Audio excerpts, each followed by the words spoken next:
The emergency call that came through the Athens Police Dispatch Center on September 14, 2023, carried the unmistakable sound of someone whose reality had just fractured beyond repair. The voice belonged to a 38-year-old French woman named Camille Roux, and though her words were broken and her accent thick with panic, the dispatcher understood enough to send units immediately to a residential address in the Exarchia neighborhood. What officers discovered when they arrived would become one of the most debated cases in recent Greek legal history, not because of the violence itself, but because of the psychological labyrinth that led to it. A labyrinth built on loneliness, deception, desperation, and the dangerous collision between what we show the world and what we hide from it. Before that September afternoon turned into a nightmare, Camille Roux was known to friends and colleagues in Lyon, France, as someone who carried herself with quiet dignity. She worked as a senior loan officer at a reputable credit union, a position she had held for nearly 12 years. Her job required precision, patience, and the ability to read people, skills she had developed not just professionally, but through life experiences that taught her to value honesty above almost everything else. Camille was not the type of woman who sought attention. She dressed conservatively, spoke thoughtfully, and maintained a small but loyal circle of friends who described her as reliable, compassionate, and perhaps a little too trusting when it came to matters of the heart. Born in 1985 to a middle-class family in the suburbs of Lyon, Camille grew up watching her parents navigate a marriage built on mutual respect and transparency. Her father, a civil engineer, often told her that trust was the foundation of every relationship, whether professional or personal. Her mother, a school teacher, reinforced this by reminding her that lies, even small ones, had a way of growing into something unmanageable. These lessons shaped Camille into someone who expected the same honesty she offered others. She was straightforward, sometimes to a fault, and she struggled to understand why people chose deception when the truth, no matter how uncomfortable, always seemed like the better option. Her romantic history reflected this principle. Camille had been in 3 serious relationships before the events of September 2023. The first ended when she discovered her boyfriend had been lying about his employment status for months, pretending to go to work while actually spending his days at cafes, living off her income. The betrayal cut deep, not because of the money, but because of the dishonesty. Her second relationship collapsed when she learned the man she was dating had never actually divorced his wife, a detail he conveniently omitted for over a year. The third relationship, which lasted nearly 4 years, ended more amicably but still left scars. Her partner admitted he had been pretending to want children because he knew it mattered to her, when in reality he had never wanted to be a father. Each time the pattern was the same. Someone she trusted had built their connection on a foundation of lies. By her mid-30s, Camille had largely withdrawn from the dating world. She told her closest friend, a woman named Elodie Dumas who had known her since university, that she was tired of investing emotional energy into people who could not offer basic honesty.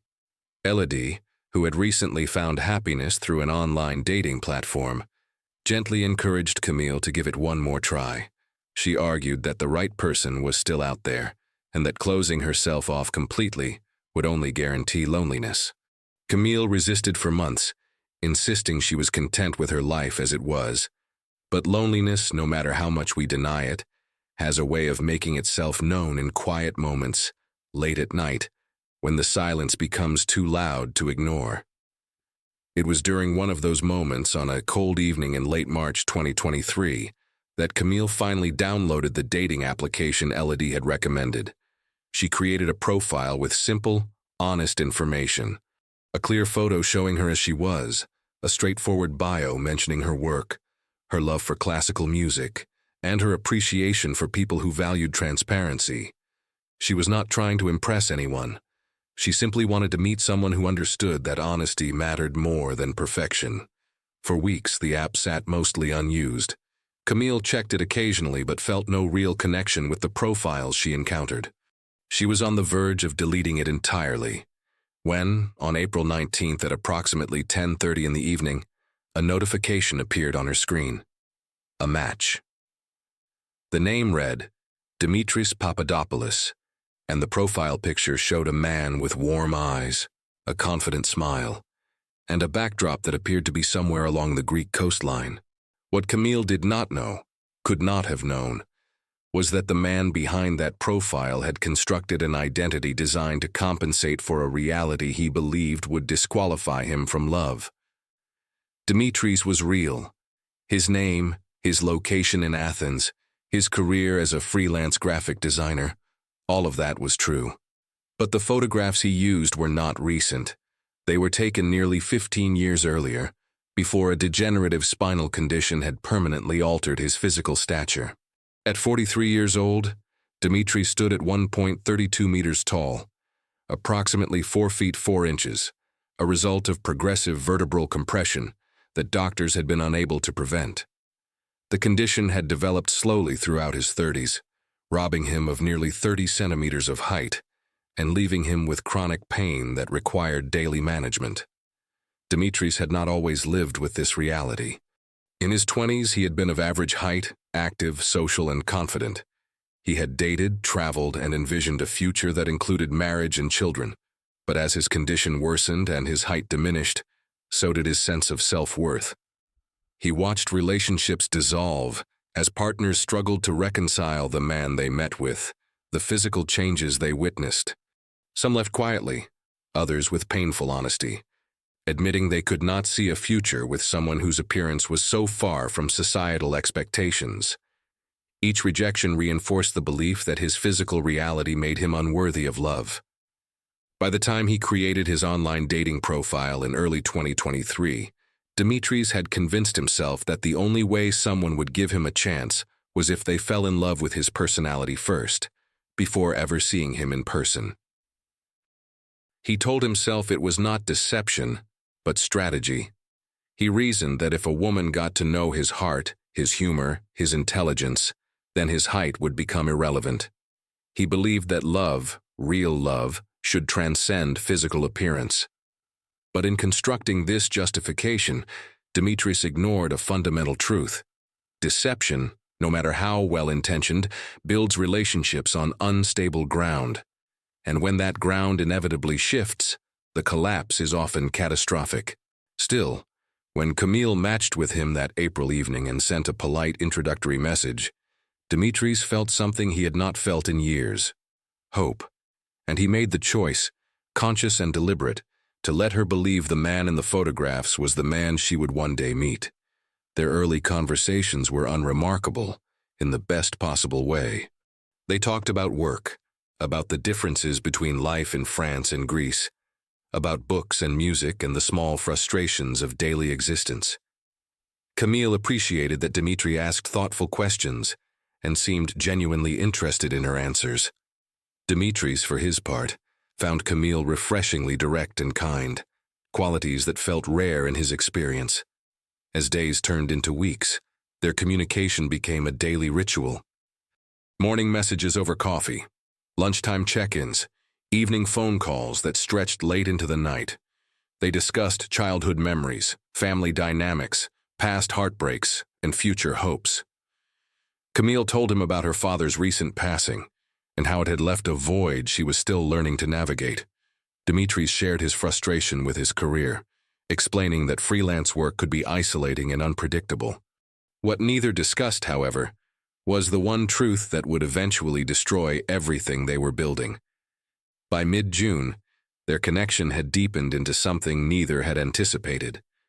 They were no longer just talking. They were confiding, supporting, and beginning to imagine a future together. Camille told Elodie that Dimitris felt different from anyone she had known before. He was patient, emotionally available, and most importantly, he seemed honest. Elodie, thrilled to see her friend happy again, encouraged her to consider meeting him in person. Camille admitted she had been thinking about it but wanted to wait until the timing felt right. She did not want to rush something that felt so promising. Dimitris, meanwhile, was living in a state of constant internal conflict. Every conversation brought him closer to Camille, but also closer to the moment when he would have to reveal the truth. He told himself repeatedly that he would confess before they met, that he would find the right words to explain his condition, and hope she would understand. But every time he came close to telling her, fear silenced him. Fear that she would disappear like all the others. Fear that the connection they had built would dissolve the moment she knew the truth. As summer progressed, the topic of meeting in person became unavoidable. Camille suggested she could visit Athens in September, during a period when she had accumulated vacation days from work. Dimitris responded with enthusiasm, telling her he would love to show her the city, introduce her to Greek culture, and finally spend time together face to face. But privately, panic began to consume him. He knew he had run out of time. The lie that had allowed their relationship to flourish was now a ticking bomb, and he had no idea how to defuse it. In late August, during a phone call that stretched past midnight, Camille asked him directly if there was anything important she should know before she booked her flight. Dimitris felt his chest tighten. This was the moment. This was his chance to be honest, to explain everything, to give her the choice to walk away or stay. Instead, after a long pause, he heard himself say the words that would seal both their fates. No, nothing important. Just that I cannot wait to finally hold you. Camille smiled on the other end of the line, relieved and excited. Dimitris hung up the phone and stared at the ceiling, knowing he had just made a choice he could never undo. The decision to travel to Athens transformed from abstract possibility into concrete reality on August 28th, when Camille finalized her flight reservation for September 14th. She chose a mid-afternoon departure from Lyon that would land her in Athens by early evening, giving Dimitris time to meet her at the airport as they had planned. She informed her supervisor at the credit union that she would be taking a week off, the first substantial vacation she had requested in over 3 years. Her colleagues noticed the change in her demeanor immediately. Camille, usually reserved and somewhat guarded, seemed lighter, more present, and occasionally caught smiling at her phone during lunch breaks. Elodie helped her prepare for the trip with genuine enthusiasm, spending an entire Saturday afternoon shopping for clothes appropriate for the Mediterranean climate.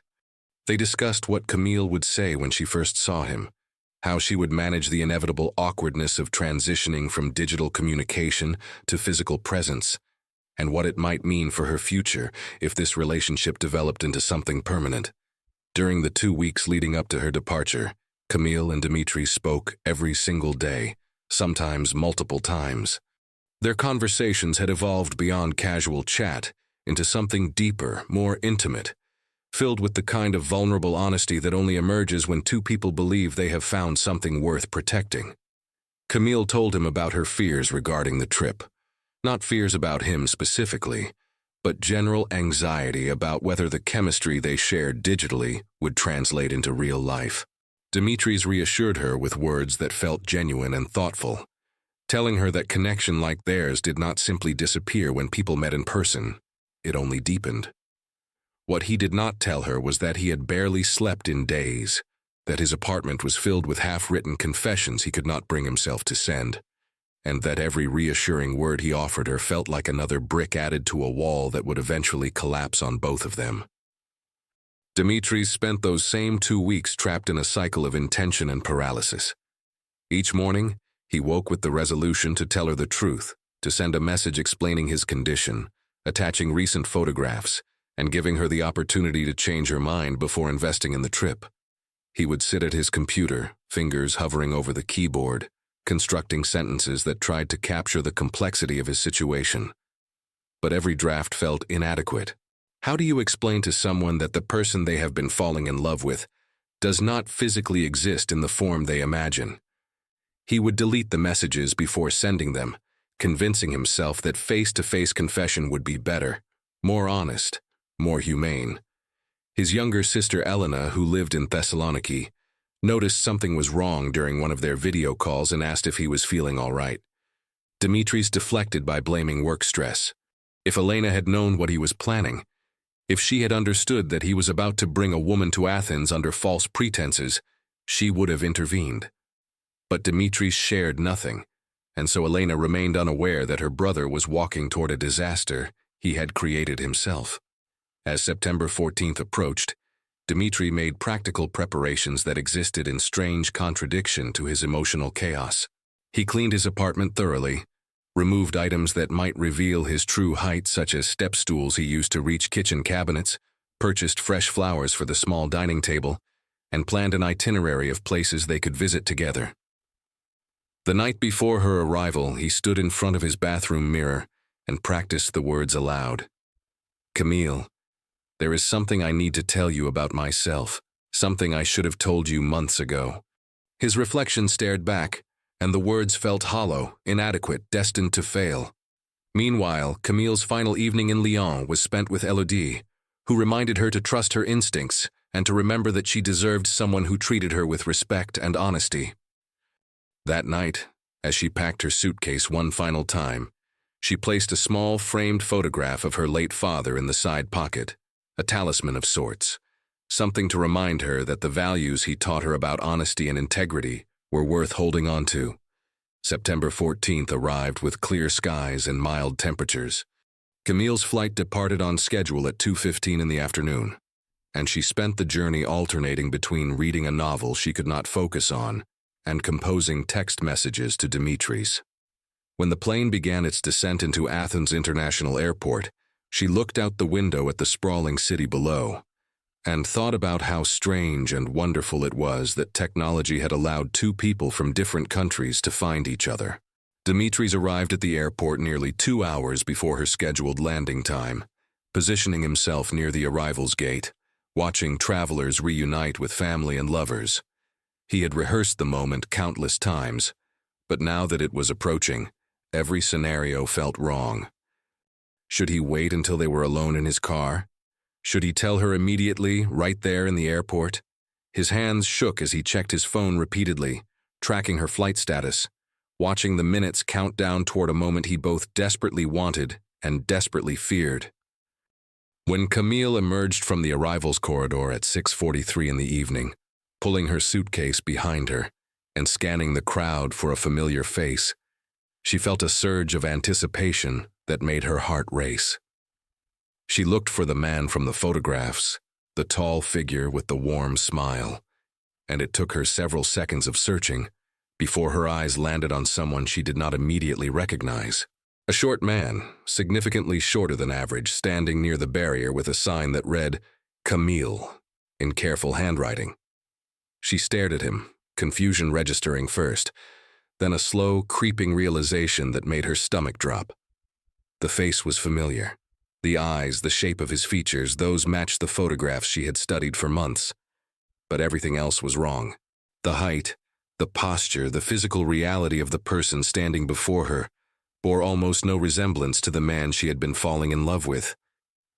Dimitris watched her expression change, watched confusion turn to recognition, turn to something that looked like betrayal. And in that moment, he understood that all his rationalizations had been lies. He told himself to avoid facing this exact reaction. Camille walked toward him slowly, her steps mechanical, her face struggling to process what she was seeing. When she reached him, she stopped at a distance that felt accusatory, and the first words out of her mouth were delivered in a voice that trembled with barely controlled emotion. "Who are you?" Dimitris opened his mouth to respond, but his throat had closed and no sound emerged. The airport continued its busy operation around them, travelers rushing past, announcements echoing overhead, but in the small space between them, everything had gone silent. Camille repeated the question, louder this time, her voice cracking. "Who are you?" And Dimitris finally found his voice, weak and ashamed, and said the words that would set everything else in motion. "It is me, Camille. It is Dimitris. I can explain everything." The conversation that followed happened in fragments, disjointed and painful, conducted partly in the arrivals hall and partly in the parking garage where Dimitri had left his modified vehicle. Camille refused to go anywhere private with him initially, her instinct for self-preservation overriding the months of trust they had built. She stood near a row of plastic seating, arms crossed defensively across her chest, and demanded answers in a voice that attracted glances from passing travelers. Dimitris tried to explain, his words tumbling out in desperate apology. He told her about the spinal condition, about the gradual loss of height throughout his 30s, about the years of rejection that taught him his physical reality disqualified him from love. He insisted he had meant to tell her, that he had tried countless times, that his silence was born from fear rather than cruelty. But every explanation sounded hollow even to his own ears, because the fundamental truth remained unchanged. He had deceived her systematically and deliberately for nearly 5 months. Camille listened with an expression that cycled between disbelief, anger, and something that looked disturbingly like grief. When he finished speaking, she asked a single question that cut through all his justifications. "Did you think I was so shallow that I would reject you based on height alone?" Dimitris opened his mouth to answer, but realized he had no response that would not sound like another excuse. Camille shook her head slowly, tears beginning to form in her eyes. "You did not give me the choice," she said quietly. "You decided for me what I could or could not accept. That is not protection, Dimitris, that is control. And it is the exact kind of dishonesty I told you I could not tolerate." The conversation might have ended there, with Camille booking a hotel room and returning to Lyon on the next available flight. Except her luggage, passport, and phone charger were all in the car Dimitris had driven to the airport. Reluctantly, she agreed to walk with him to the parking garage, maintaining a deliberate physical distance as they moved through the terminal. It was approaching 8 in the evening, and the September sun was beginning its descent toward the horizon. Dimitris, recognizing that Camille was stranded in a foreign country without local currency or a clear plan, made a suggestion that surprised both of them. "I understand if you want nothing to do with me," he said carefully, "but please let me help you find accommodation for tonight. I know Athens well. I can take you to a safe hotel near the Plaka district where tourists stay." Camille wanted to refuse, wanted to maintain her anger and reject any assistance from the man who had just shattered 5 months of carefully built trust. But practical considerations overrode emotional ones. She was exhausted from the flight, disoriented by the revelation, and uncertain how to navigate a city she had never visited. After a long pause, she agreed, but established clear boundaries. "You drive me to the hotel, you help me check in, and then you leave. I do not want to see you again tonight." The drive into central Athens took approximately 40 minutes, complicated by evening traffic and the awkward tension that filled every inch of the vehicle's interior. Camille stared out the window, watching the city unfold around her, a place she had imagined exploring with someone she thought she knew, now transformed into a landscape of betrayal. They passed the illuminated Acropolis, its ancient columns visible against the darkening sky, a sight that should have filled her with wonder, but instead only deepened her sense of displacement. When they reached a modest hotel in the Monastiraki area, the clerk processed Camille's check-in with professional efficiency. Dimitris offered to pay for the room, an offer Camille rejected immediately, and with an edge in her voice. As she prepared to walk toward the elevator, Dimitris made one final attempt. "Camille, please," he said softly. "I know I do not deserve your forgiveness, but could we at least talk tomorrow? Just talk. Let me try to explain properly." Against every instinct that told her to walk away, against the anger that burned in her chest, Camille heard herself say something she had not intended to say. "Tomorrow afternoon, 2 o'clock, in the lobby. One conversation. You tell me the complete truth, all of it, and then I decide whether I stay in Athens or return to Lyon immediately."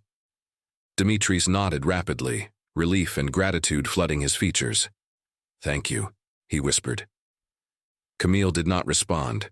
She simply turned, walked to the elevator, and pressed the button with more force than necessary. As the doors closed, she caught a final glimpse of Dimitris standing in the lobby, and she felt something she had not expected. Not just anger, but a complicated mixture of pity, confusion, and a question that would not leave her alone. If his condition was real, if his suffering was genuine, did that somehow change the nature of his deception?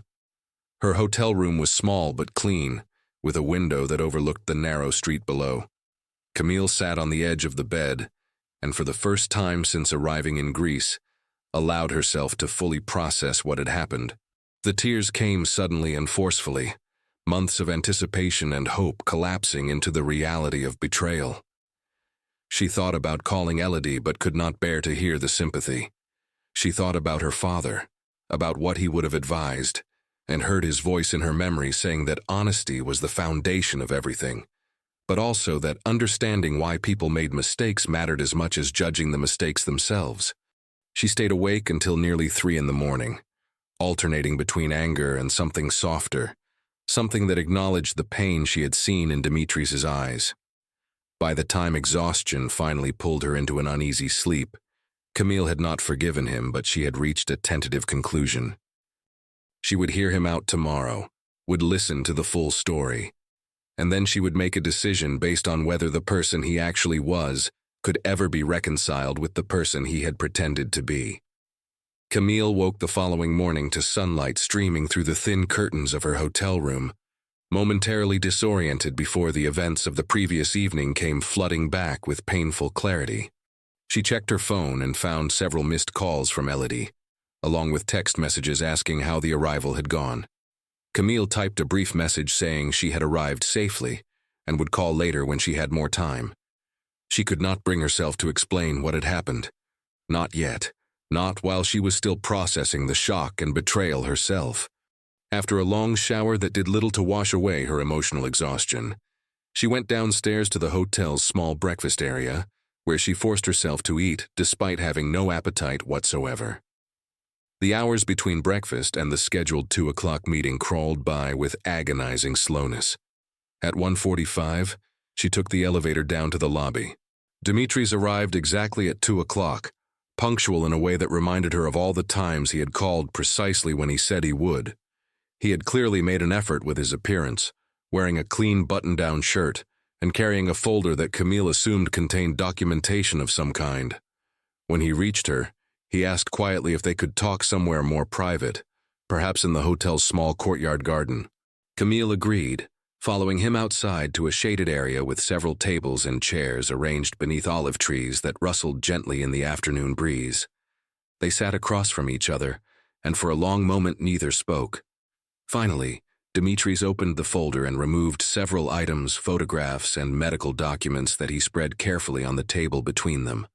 The photographs showed his progression over the years, images of him at various heights as his condition worsened. The medical documents, some in Greek with English translations attached, detailed his diagnosis of progressive vertebral compression syndrome, a rare degenerative condition affecting the spinal column. He walked her through his medical history, explaining how the condition had appeared in his early 30s, how doctors had tried various treatments that ultimately failed, and how he had lost nearly 30 centimeters of height over the course of a decade. Camille listened without interrupting, studying the documents, comparing the photographs to the man sitting before her. When he finished explaining the medical aspects, Dimitri moved into more painful territory. He told her about the relationships that had ended when partners could not reconcile his changing appearance with the person they had met. He described the humiliation of going on dates where women barely concealed their disappointment. He talked about the years of therapy and the eventual decision to stop dating entirely because the rejection had become too damaging. Then he explained how he had joined the dating application with old photos, justifying it to himself as a way to let people know his personality first. "Camille," he said, his voice breaking slightly, "I am not asking you to forgive me. I know what I did was wrong. I know I took away your choice. I was a coward. The only thing I can offer you now is the complete truth, which is this: everything else about me was real. My feelings for you, the conversations we shared, those were genuine. The only lie was what I looked like." Camille absorbed his words, her expression unreadable. When she finally spoke, her voice was controlled but carried pain. "You say everything else was real, but how can I trust that? How do I know there are not other things you have hidden?" Dimitri's had no satisfactory answer, and they both knew it. Camille leaned back in her chair and looked up at the olive trees. She asked him what he had thought would happen when she arrived. Dimitri's admitted he had not thought that far ahead, that he had been living in denial, hoping somehow the situation would resolve itself. It was magical thinking, he said quietly. The kind of irrational hope desperate people cling to when reality becomes unbearable. Camille shook her head slowly. You stole 5 months from me, she said. 5 months I invested in someone who did not exist. Do you understand what that feels like? The conversation continued for another hour, circling through anger, explanation, pain, and occasional moments that almost resembled understanding. As the afternoon wore on, they arrived at a strange emotional stalemate. Camille could not forgive him, but she could understand the desperation that had driven his choices. Finally, Camille asked him what he wanted from her now. Dimitris thought carefully before responding. I want you to spend tomorrow with me, he said. Not as the person you thought I was, but as the person I actually am. Let me show you Athens the way I experience it. Let me prove that the connection we had was real, even if the packaging was false. And then, if you still want to leave, I will take you to the airport myself and accept that I destroyed something that could have been beautiful. Camille sat in silence, weighing his proposal against every instinct that told her to walk away immediately. The rational part of her brain screamed that she was being manipulated again, but another part of her whispered that she had come all this way, that she deserved to know whether the emotional connection they had shared could exist in physical reality. After what felt like an eternity, she gave him an answer that was more conditional than agreement. One day, she said, tomorrow, from morning until evening, you show me who you really are, and I decide whether any part of what we built together can survive in the real world. But Dimitris, if I sense even the smallest dishonesty, even the tiniest manipulation, I am done, completely and permanently done. He nodded, gratitude and relief washing over his features, and promised he would be completely transparent, that there would be no more secrets, no more omissions, no more carefully constructed versions of truth. The following morning arrived with the kind of crystalline clarity that Athens is known for in September, when the oppressive summer heat has begun to retreat, but warmth still lingers in the air. Dimitris met Camille in the hotel lobby at 9 o'clock, precisely as they had agreed, carrying 2 cups of Greek coffee he had purchased from a nearby cafe. The gesture was small, but deliberate, an offering of normalcy in a situation that felt anything but normal. Camille accepted the coffee with a nod, noting that he had remembered she preferred it with minimal sugar, a detail from one of their many morning conversations months ago. They walked out into the bright Athens morning without a specific destination, allowing the city itself to guide their path. And for the first few minutes neither spoke, both hyper-aware of the strangeness of finally being physically present together after months of digital intimacy. Dimitris had planned their route carefully, choosing locations that would allow them to talk without the pressure of crowded tourist sites, places where his height would not attract constant attention, and areas accessible enough that his chronic pain would not become debilitating. They began in the Plaka district, wandering through narrow streets lined with neoclassical architecture, small shops and tavernas, where elderly Greek men sat playing backgammon. He explained the history as they walked, pointing out Ottoman influences in certain buildings, describing how this neighborhood had survived various occupations. His knowledge was genuine and detailed, the kind that comes from someone who truly loves the place they call home, rather than someone reciting memorized facts for a visitor. Camille found herself paying attention not just to what he said, but to how he moved through the world, noticing how he navigated stairs with visible effort, how shopkeepers greeted him by name, and how he responded to curious glances with practiced dignity. Around midday, they stopped at a small family-owned restaurant tucked away from the main pedestrian paths. The owner, a woman named Maria, embraced Dimitris warmly and immediately began fussing over Camille, insisting she try the moussaka made from her grandmother's recipe. The warmth was genuine, and Camille realized this was part of what Dimitris wanted her to see. Not the carefully curated version of himself he had presented online, but the actual life he lived, the community he belonged to, the people who knew him as a complete human being. Over lunch, they talked more openly than they had since her arrival. Dimitri's answered every question without deflection. How did his family react to his condition? His mother had been devastated. His father pragmatic but supportive. His sister overprotective. Did he resent his body? Every single day, he admitted. But resentment changes nothing, so I try to focus on what I can still do, rather than what I have lost. Camille shared more about herself as well, talking about her father's death and the loneliness it had created. She explained that her past relationships had taught her that dishonesty caused more damage than difficult truths ever could. She admitted that part of what had drawn her to Dimitri's was his apparent transparency. The irony of that admission hung between them, and Dimitris looked down at his plate with shame. "I understand why you cannot trust me," he said quietly. "All I can do is show you that everything else was real. The person you talked to, the person who cared about your life, that was genuinely me. Just in a body I was too afraid to let you see." After lunch, they walked toward the Anafiotica neighborhood, where whitewashed houses with blue shutters created a pocket of island architecture in the heart of the capital. The climb was steep, and Dimitri struggled noticeably, stopping frequently to manage the pain. When they reached a small terrace overlooking the city, they sat and looked out at Athens extending toward the sea. It was here that Dimitris told her something he had not shared with anyone outside his immediate family. His condition was progressive. Doctors expected he would lose additional height over the coming years, and eventually he might require a wheelchair. He had perhaps another decade of walking before his spine compressed to the point where standing became impossible. "That is why I did what I did," he said quietly.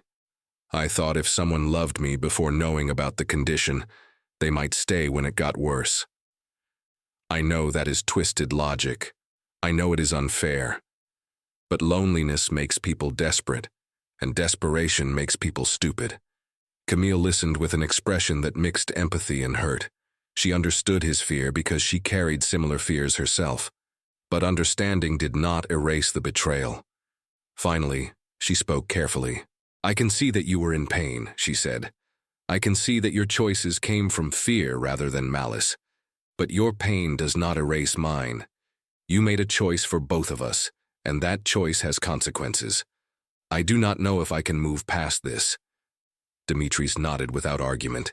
He did not try to convince her otherwise or pressure her for forgiveness. Instead, he simply said, "I understand, and whatever you decide, I will respect it." As the afternoon faded into evening, they made their way back down the hillside and returned to the Monastiraki area as the sun began its descent. Dimitris walked her back to her hotel, neither ready to end the day, but both uncertain how to continue it. Standing outside the hotel entrance, Camille turned to face him fully. "Thank you for today," she said. "Thank you for showing me who you really are. I need tonight to think, to process everything, and then tomorrow I will give you my answer about whether I stay or go back to Lyon." Before she turned to enter the hotel, she did something that surprised both of them. She reached out and briefly touched his arm, a gesture that lasted only seconds but carried weight. It was not forgiveness, but it was acknowledgement of the complexity between them. Then she walked through the hotel doors, leaving Dimitri standing on the street as the Athens evening settled around him. Camille spent that night in emotional turbulence that prevented any meaningful rest. She lay in bed replaying every conversation they had shared over the past 5 months, trying to separate what had been genuine from what had been performance. The man she had spent the day with felt fundamentally like the same person she had talked to for hours, through screens and phone calls. His humor, his thoughtfulness, his way of listening, all unchanged. The only difference was the physical reality he had hidden, and she found herself wrestling with a question that had no easy answer. If everything else about him was real, if the emotional connection was genuine, did the deception about his appearance invalidate all of it? By morning, she had reached a decision that felt more like surrender than resolution. She would stay in Athens for the remainder of her planned week, not as a romantic partner, but as someone willing to explore whether friendship could exist where romance had failed. Dimitris arrived 15 minutes early, his face showing evidence of a sleepless night that mirrored her own. Camille told him her decision carefully, watching his face cycle through relief, gratitude, and cautious hope. She established clear boundaries. They would spend the remaining days as friends, nothing more. There would be no physical intimacy, no romantic gestures, no assumptions about what might happen beyond this week. If by the end of her stay she felt trust could be rebuilt, they might consider exploring something more in the future. But that was a distant possibility, not a promise. Dimitris agreed to everything without hesitation, so grateful for any chance at redemption that he would have accepted almost any terms she proposed. The following 3 days unfolded with a strange mixture of ease and tension. They explored Athens together as friends, visiting museums, markets, and quiet beaches. Camille found herself relaxing incrementally, occasionally forgetting the betrayal that had brought them to this complicated place. But underneath the surface ease, something remained unresolved and dangerous. Dimitris, despite his promises of patience, was interpreting Camille's willingness to stay as a sign that romantic reconciliation was inevitable, rather than merely possible.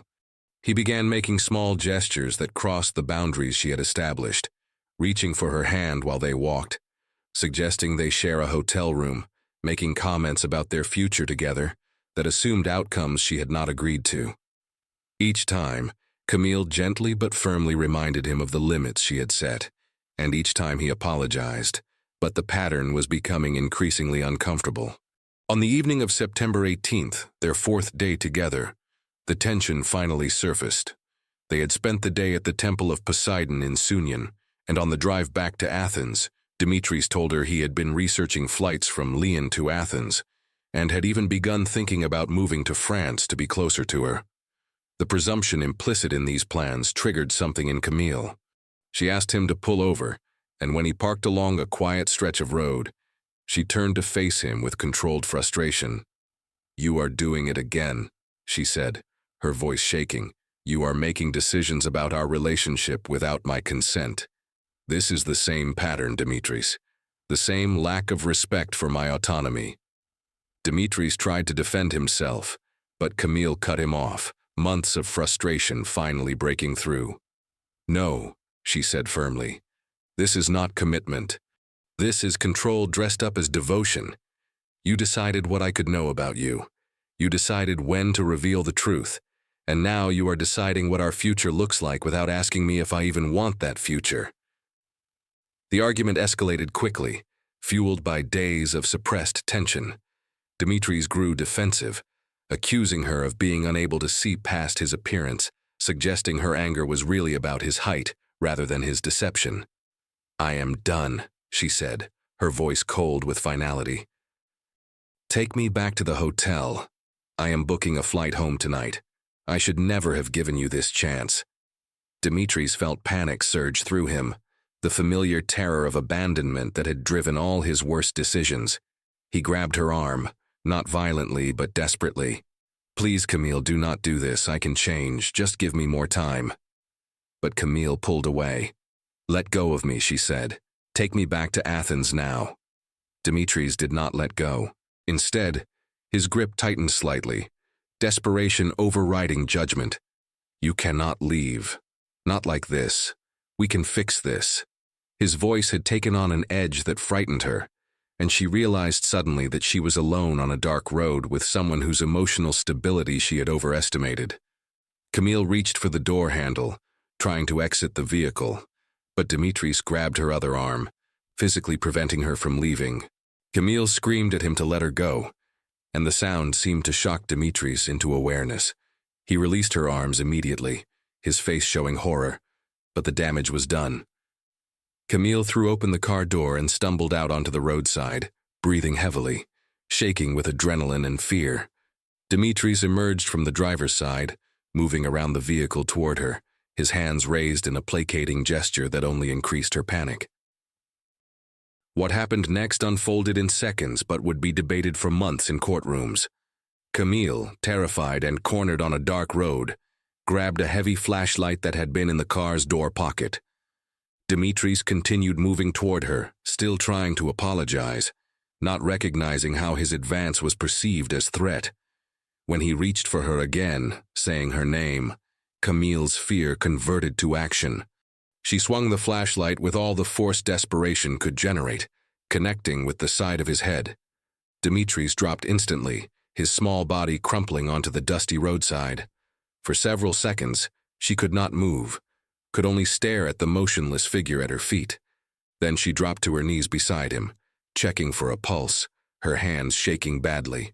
She found a weak pulse, saw he was breathing but unconscious, and grabbed her phone to dial 112. The call she made at 9:37 was recorded, and would later be played in court. Her voice, frantic and barely coherent, reported an accident and pleaded for immediate response. Paramedics arrived first, followed by police, and the scene they encountered was unambiguous. Camille was placed in a police vehicle while medical personnel worked on Dimitri's, and she watched as they loaded him onto a stretcher. An officer asked preliminary questions, and Camille told them everything. The deception, the argument, the moment he grabbed her arms, her fear, and the swing that had connected with more force than she intended. By the time they transported her to the central police station, Dimitri's was in surgery with what doctors described as a severe traumatic brain injury. The legal process that followed was complex and drawn out over months. Greek prosecutors initially considered charging Camille with aggravated assault, potentially carrying up to 10 years. Her defense argued self-defense, presenting evidence of Dimitri's deception, the isolated location, and Camille's reasonable fear. The prosecution countered that the force used was excessive. Medical experts testified about the severity of the head trauma. Throughout it all, Dimitri's remained in a medically induced coma, unable to offer testimony, and then in diminished cognitive function once he regained consciousness 6 weeks later. In the end, the court reached a verdict that satisfied no one. Camille was found guilty of causing grievous bodily harm, but with significant mitigating circumstances. She was sentenced to 3 years imprisonment, suspended pending 2 years probation and completion of counseling. The judge noted that while Camille's fear was understandable, the force used exceeded what was necessary.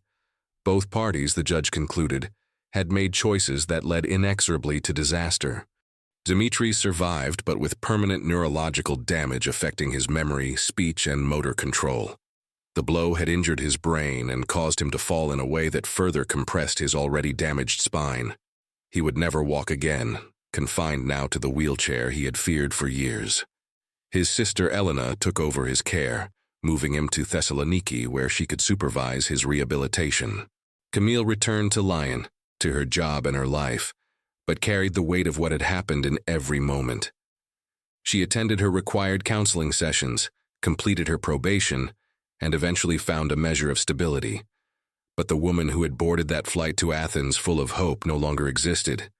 The case generated significant media attention and public debate.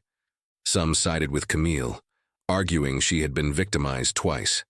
Others condemned her, insisting no manipulation justified such violence. Many fell somewhere in the middle, recognizing this as a tragedy where two wounded people had collided in a moment that destroyed both their lives. Beneath all the analysis were two simple truths. A woman had traveled to Greece seeking connection, and a man had hidden his reality out of desperate loneliness. Both had made choices driven by fear rather than wisdom, and those choices had transformed what might have been a story about second chances into a cautionary tale about the catastrophic consequences of deception, desperation, and the moment when human fragility crosses the line into irreversible harm.